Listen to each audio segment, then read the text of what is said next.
Ich habe noch nie geschnarcht. In meinem Leben lang. Da müssen Sie meine Frau fragen. Er schnarcht. Er hört auf zu atmen und dann kommen anschließend so ein paar kurze Seufzer. Und das hat mich auch beunruhigt. Zu Recht, denn Schnarchen kann Zeichen einer der unterschätztesten Volkskrankheiten Deutschlands sein: Schlafapnoe. 20 Millionen Betroffene. Für sie macht jetzt die führende Fachgesellschaft für zahnärztliche Schlafmedizin mobil. Die DGZS startet durch. Also guten Morgen nach Oldenburg. Hallo in die Runde und herzlich willkommen. Hallo nach Hamburg. Hallo und moin nach Frankfurt. Hallo nach Marburg.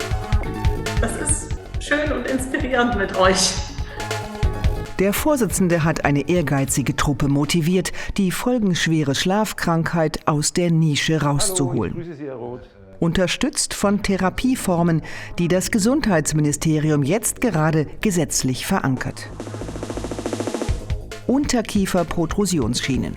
Marcel Roth hat sie bereits, doch die wenigsten Schnarchpatienten ahnen, dass Zahnärzte helfen können.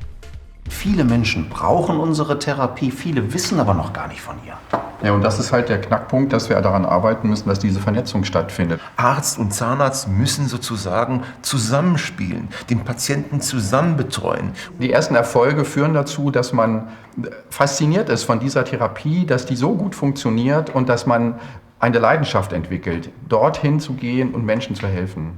Eine ganz neue Disziplin innerhalb der Zahnmedizin. Wir betreten ein unglaublich weites Feld und können das in großer Kollegialität tun. Das ist das Spannende. Die zahnärztliche Schlafmedizin ist ein Fach, das ist nicht nur Schienentherapie. Eine dreidimensionale Zuordnung der Kiefer, die Justierung des Bisses, Vermeidung von Nebenwirkungen mit der guten Morgenschiene.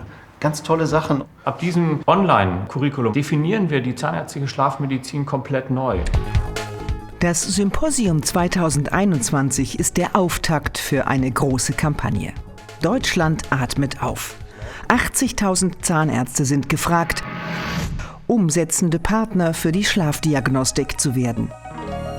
Denn solche Zahnschienen als alternative Therapieform zu Operation oder Beatmungsmaske gibt's bald auf Krankenkasse.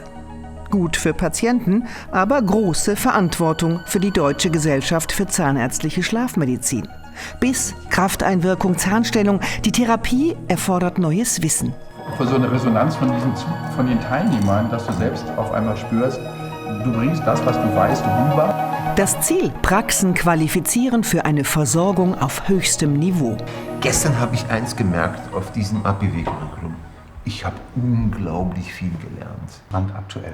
Phänotypisierung, Endotypisierung, dass wir gucken können, welcher Patient hat den Benefit von welcher Behandlung. Man ist am Puls der Zeit. Und das ist das, schön, dass was sich mich auch jeder am meisten auf den anderen bewegt. verlassen kann. Die Folgen der Krankheit werden bis heute massiv unterschätzt.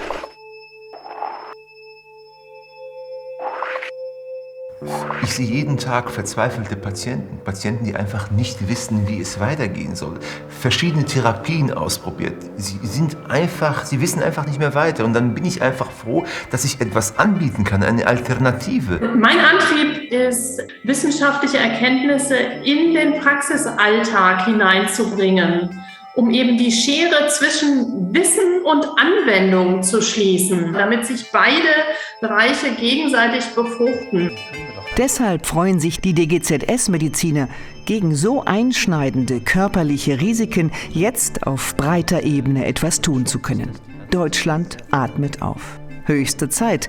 Die kassenärztliche Zulassung der Schlafapnoe-Therapie per Schiene kommt nämlich aktuell gerade recht. Wir sind bisher in Deutschland immer von 20 Millionen Betroffenen ausgegangen. Nach Covid müssen wir feststellen, dass die Zahl deutlich hochgeht. Wir haben Menschen mit gestiegenem Körpergewicht, mit Depression, mit Stress, mit Angst, all diesen Symptomen, die Schlafapnoe verschlimmern. Die Tendenz ist deutlich steigend. Noch ein Grund mehr: die DGZS mit ihren 1600 Mitgliedern zur wichtigen Anlaufstelle zu machen, um den diagnostizierten Schnarchpatienten kompetent, praktisch zu helfen. Und dafür treibt die Kolleginnen und Kollegen einiges an. Patienten erleben ihren Stress in der Mundhöhle. Sie beißen ihre Kiefer zusammen, sie pressen sich durch die Nacht. Und um das behandeln zu können, muss man den Schlaf verstehen. Man muss in diese bisher auf die Rückseite des Mondes sozusagen gucken und schauen, was die Menschen dort machen. Und ich mache ihm eine Schiene, ich biete ihm eine Therapie an, teste vorher, ob sie funktioniert und sehe dann, klasse, der tickt besser, dem geht's besser. Das macht mich glücklich, das treibt mich an. Meine Faszination in der zahnärztlichen Schlafmedizin ist die Erfahrung, den Patienten und seinen Bettnachbarn zu therapieren. Wofür ich jeden Tag brenne richtig. Mein Wissen zu teilen, meine Erfahrung zu teilen. Und die Möglichkeit dann anderen dieses Wissen weitergeben zu können im interdisziplinären Gespräch in der Ausbildung, das ist toll. Dieses Atemlos durch die Nacht findet nicht mehr statt. Für das Ehepaar Roth in Frankfurt am Main und einige andere hat sich das Leben bereits deutlich verändert. Der Biss ist stabil. Es ist jetzt ein Gedicht. Keiner schnarcht mehr. Geht zu euren Zahnärzten, geht zu euren Schlaflaboren und lasst euch messen und unternehmt etwas.